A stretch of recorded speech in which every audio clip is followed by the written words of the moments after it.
স্বার্থপর করতে গিয়ে আমাদের জনপদকে নষ্ট করেন না। 100 মানুষ বা 1000 মানুষ যেখানে পানি পান করছে সেখানে আপনি একা লাভবান চিন্তা করবেন, এটা অত্যন্ত স্বার্থপরতা। আপনারা যদি সঠিক তথ্যপত্র নিয়ে আসেন, আমি চেষ্টা করবো আপনাদের পাশে থাকার জন্য, এই জনপদের একজন সন্তান হিসেবে, এই জনপদের একজন মানুষ হিসেবে। কারণ আমি এই নোনা পানির সভ্যতার ভিতর বড় হয়েছি, আমি এখানকার লবণ পানিতে বেড়ে উঠেছি, সুতরাং আমি জানি এখানকার মানুষের যে প্রাকৃতিক পরিবেশ সেটা সুরক্ষা করা কতটা জরুরি। আমাদের নদীগুলো আগে সুন্দরভাবে বলা চলে যে প্রাণ ছিল নদীর ভিতর, নদীমাতৃক সভ্যতা ছিল।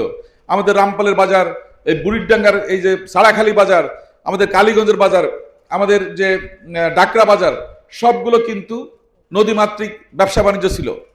এখন সেগুলো সব কিন্তু ভরাট হয়ে গেছে, নদী খনন করে আমাদের সভ্যতাকে টিকিয়ে রাখতে হচ্ছে। একদিকে জলবায়ু পরিবর্তন এটার জন্য কারণ, অন্যদিকে পার্শ্ববর্তী দেশের আগ্রাসন এটার জন্য দায়ী। ফারাক্কা ব্যারেজ, এটার কারণে উপর থেকে মিষ্টি পানি আসতেছে না, যার জন্য আমাদের এই প্রাকৃতিক ভারসাম্যটা রক্ষা হচ্ছে না। আমাদের সুন্দরী গাছ সহ অনেক গাছ মারা যাচ্ছে এই প্রাকৃতিক ভারসাম্যের অভাবে।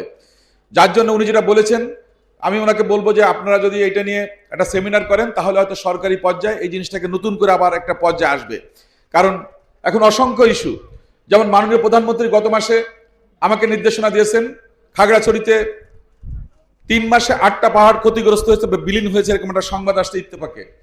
সাথে সাথে পরের দিন আমি বিভাগীয় কমিশনার সহ ওখানকার এসপি, ডিসি, ইউনো সহ সবাইকে নিয়ে কিন্তু আমি জুম মিটিং করেছি, নির্দেশনা দিয়েছি, এবং কিন্তু সেখানে একটা ভালো আমরা দেখছি যে রেজাল্ট আসছে। তো আমরা কিন্তু প্রত্যেকটা ব্যাপারে সিরিয়াসলি কাজ করছি। 200-র বেশি সার্ভিস ও ফিচারে লেনদেনের সব বিকাশ অ্যাপে সম্ভব।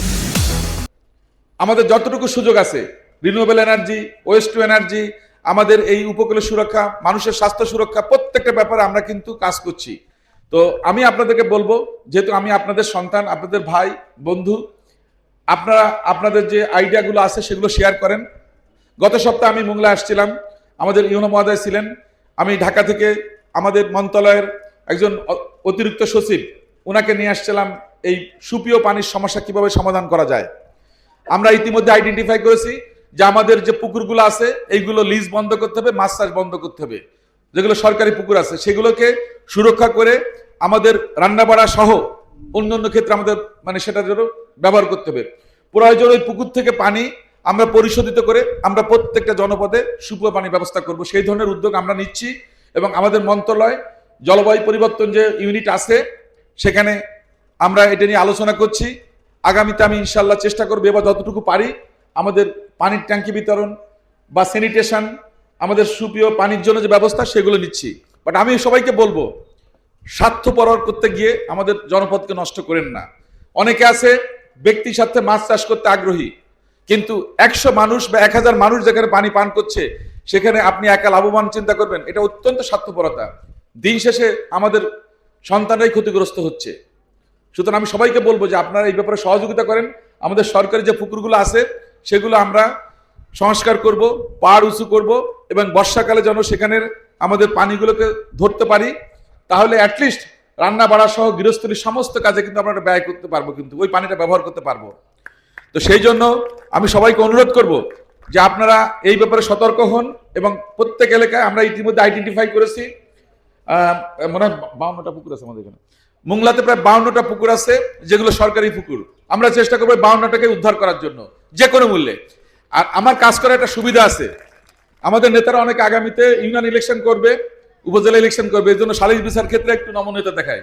আমার কিন্তু 5 বছর, সুতরাং 5 বছর পরে আমার আর ইলেকশন করতে হবে এরকম কোনো ধান্দা নাই। কিন্তু আলহামদুলিল্লাহ যা প্রত্যাশা করেছিলাম তার থেকে অনেক কোটি কোটি গুণ বেশি পেয়েছি। তো সুতরাং আমি চেষ্টা করব আপনাদের যে প্রত্যাশা আমার প্রতি, সেই প্রত্যাশা পূরণ করার জন্য। আপনাদের এখানে মোংলা নদীর যে ব্রিজ, এটা নিয়ে আমি সংসদে প্রথম বক্তৃতায় আমি বলেছি যে একটা জনপদ জোয়ার ভাটার উপর নির্ভর করে চলতে পারে না, কারণ আমাকে এখন জোয়ারের জন্য চলে যেতে হচ্ছে, আমার যেহেতু এখন ফেরি বন্ধ হয়ে যাবে। তো এইটা কোনো সভ্যতা হতে পারে না। আমাদের এই সাইলো গুদাম আছে, এই গুদামটাকে আরো অ্যাক্টিভ করা যাবে যদি এখানে 24 ঘন্টা আমাদের এখানে মালামাল নিতে পারি, কারণ 50,000 মেট্রিক টন ক্ষমতা খাদ্য গুদাম।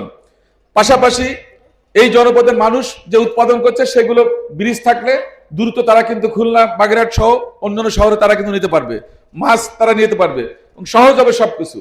তো আমি মনে করি এই ব্রিজটা একদিকে যেমন আমাদের যারা ইপিজেডে কাজ করছে বা মোংলা বন্দরে কাজ করছে তাদের জন্য গুরুত্বপূর্ণ। ঠিক তেমনি এই জনপদে মিনিমাম 50,000 মানুষ প্রতিদিন যাতায়াত করছে। আমাদের এই মোংলার 5টা ইউনিয়ন, রামপালের 2-3টা ইউনিয়ন, পাশাপাশি এখানে মোরলগঞ্জ, শরণখোলা, এরা কিন্তু সবাই এই পথে যাতায়াত করবে যদি আমরা রাস্তা এবং ব্রিজটা সুন্দর মতো করতে পারি। তখন কিন্তু এখানে কিন্তু মানুষের অনেক ব্যবসা বাণিজ্যের সুযোগ হবে কিন্তু। কারণ একটা মানুষ যখন আসে তখন কিন্তু তার কিন্তু কেনাকাটা করার সুযোগ থাকে কিন্তু। এই জন্য আমি মনে করি যে এইগুলো আমাদের এই জনপদকে উন্নয়নের ক্ষেত্রে একটা বড় ভূমিকা রাখবে এবং আমি চেষ্টা করব যে কোনো মূল্যে এই ব্রিজটিকে বাস্তবায়ন করার জন্য আমার অবস্থান থেকে, ইনশাআল্লাহ।